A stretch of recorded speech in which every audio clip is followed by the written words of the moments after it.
La Fundació TIC Salut Social és un organisme de la Generalitat de Catalunya que treballa per la transformació digital a través de les TIC en el sector sanitari i social a Catalunya. Com cada any, us presenta el mapa de tendències.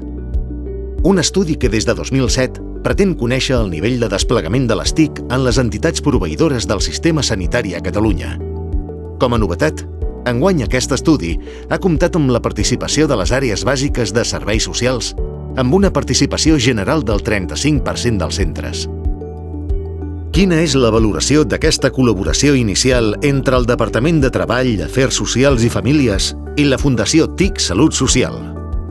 Bé, la valoració és molt positiva, sobretot perquè ens ha permès tenir un coneixement molt més precís de les necessitats de les àrees bàsiques de serveis socials en l'aspecte de la digitalització de les administracions locals en matèria de serveis socials, sobretot de les àrees d'intervenció, sobretot també de les necessitats de compartició d'informació amb altres serveis i alhora també, esclar, ens ha permès detectar realment l'interès que hi ha en les àrees bàsiques d'avançar cap a la digitalització. Quins són els principals resultats que es desprenen de l'enquesta d'enguany?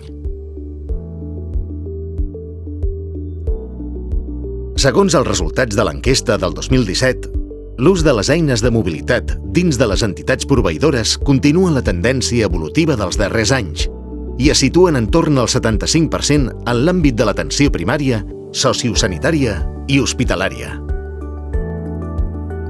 Què en pensa de les eines de mobilitat? Aquest és el futur, que a cada moment sapiguem què passa en aquella persona, ho puguem informar i a més tinguem l'accés per poder atendre millor aquella persona coneixent totes les seves dades clíniques i socials. La connexió i publicació a HC3 s'incrementa amb la connexió de nous centres de les línies de diàlisi i rehabilitació. S'ha incrementat la publicació de dades estructurades i s'ha produït una millora en la generació d'alertes en les estacions de treball clínic. Enguany, ja és una realitat la connexió entre HC3 i serveis socials. Aquest any, s'ha iniciat la col·laboració i compartició de dades entre 3 centres pilots d'atenció primària i 2 àrees bàsiques de serveis socials de l'Ajuntament de Barcelona. El 55% de les entitats proveïdores han comentat que accedeixen a informació d'HC3 mitjançant el visor professional i a més incorporen dades d'HC3 a les seves estacions de treball clínic. Per altra banda, un 44% ho fa tan sols mitjançant el visor d'HC3. Quina importància té el desplegament i evolució en l'usabilitat d'HC3? Bé, jo crec que és molt important el fet sobretot, que hi hagi ja dades estructurades que es pugen a HC3 i que altres proveïdors poden baixar al seu sistema d'informació i, per tant, pel professional és molt important perquè no ha d'anar a altres llocs a buscar aquesta dada, estan dins del seu propi sistema i és probablement cap a on hem d'anar confluint. I en l'àmbit social? Home, doncs bé, entre d'altres polítiques, la prioritària és la d'avançar en tota l'estratègia d'integració i desenvolupament dels sistemes d'informació i comunicació amb salut. I bé, aquí provenint d'uns anys de crisi i d'una certa desinversió tecnològica, és molt important reprendre aquesta agenda amb nous horitzons, sobretot pel que fa a la inversió de les àrees TIC i sobretot pel que fa a la inversió amb nous aplicatius que estiguin al dia, òbviament, per a la interoperabilitat amb els sistemes aplicatius de salut que estan molt més avançats. En el món de la integració de lo social i lo sanitari i que portem anys dient que hem d'integrar-nos més i treballar de forma compartida, coordinada, hi ha un element bàsic perquè això sigui realitat, que és la integració dels sistemes d'informació i almenys que hi hagi una informació mínima compartida entre els dos sistemes, el social i el sanitari. La Meva Salut es consolida com una eina de referència en salut per al ciutadà i continua incrementant els seus accessos. Per part de les entitats proveïdores, el 82% coincideix que la Meva Salut hauria de disposar, a més dels ja existents, d'altres serveis o informació al ciutadà. Els més destacats són serveis per fer suggeriments o reclamacions, recomanacions personalitzades i d'autocontrol de salut i prevenció, notificació o avís de resultats clínics perquè el ciutadà accedeixi a La meva salut, prescripció d'apps de tercers, prescripció d'apps pròpies. Quin és el nombre d'usuaris comptabilitzat en el desplegament de La meva salut? Actualment disposem aproximadament de 400.000 ciutadans acreditats a La meva salut. Cada mes hi ha unes 20.000 d'acreditacions, dels quals corresponen al 30% a nous acreditats. Continua la tendència evolutiva de l'ús dels estàndards internacionals. HL7, terminologia SNOMED-CT per anatomia patològica, immunitzacions i al·lèrgies, i l'OINC per laboratori i per proves comparables, continuen destacant com els més utilitzats. Les entitats proveïdores declaren intercanviar informació electrònica amb els centres hospitalaris, un 61%, i d'atenció primària, un 57%. Pel que fa als centres sociosanitaris i de salut mental, aquesta proporció és lleugerament inferior, un 48 i un 33% respectivament. En quant a l'intercanvi de dades amb serveis socials, és del 8% i el tercer sector del 5%. Quina és l'evolució detectada en la interconnexió de les entitats proveïdores del Siscat?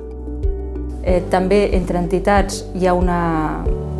És el punt que ens ha costat més, però que s'està començant a moure, però internament en les pròpies institucions, en els propis hospitals, especialment a l'àrea especialitzada, cada vegada més tenim sistemes que estan connectats entre ells.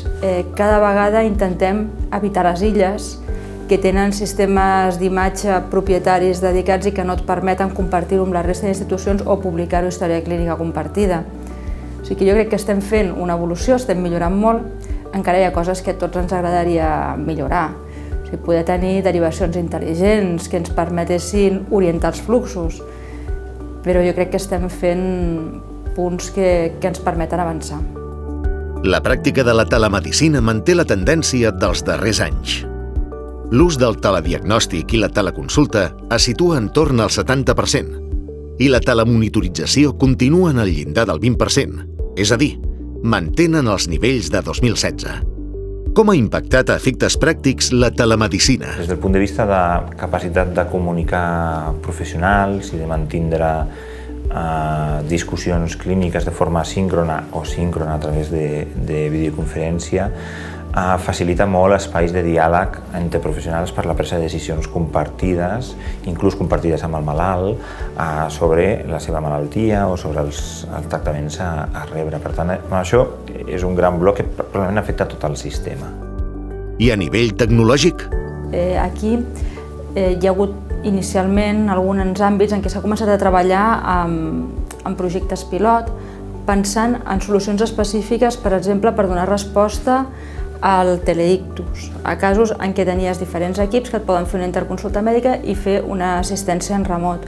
Uns altres sistemes que donen resposta al telecremats, pensant també en un àmbit específic, però cada vegada més les capacitats tecnològiques milloren i es poden fer plataformes més transversals, que les pots utilitzar no tant per a un cas puntual, sinó que poden donar-te resposta a la gestió remota de pacients des de molts àmbits. Al món existeixen 325.000 apps de salut, benestar i hàbits de vida saludable. A més, actualment, al voltant de 84.000 desenvolupadors estan produint apps pel mercat de la salut i benestar. L'ús de la intel·ligència artificial aplicada a les apps en salut esdevindrà una de les tecnologies més disruptives en el mercat de la salut en els propers anys. Segons l'enquesta d'enguany, les entitats proveïdores mantenen que l'ús de les apps que ofereixen serveis als ciutadans són geolocalització de centres de salut, concertar cita prèvia, consulta del temps d'espera. Cada cop hi ha més centres que desenvolupen aplicacions per millorar la gestió del propi centre i oferir serveis al ciutadà.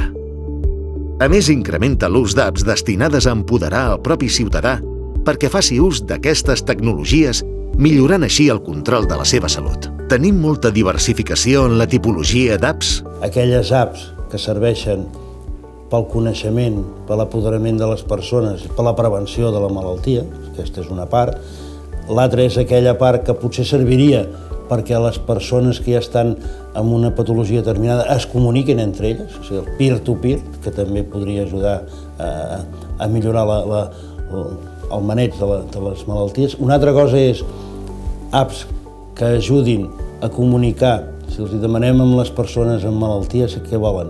Comunicar-se amb el seu equip professional el més ràpid possible.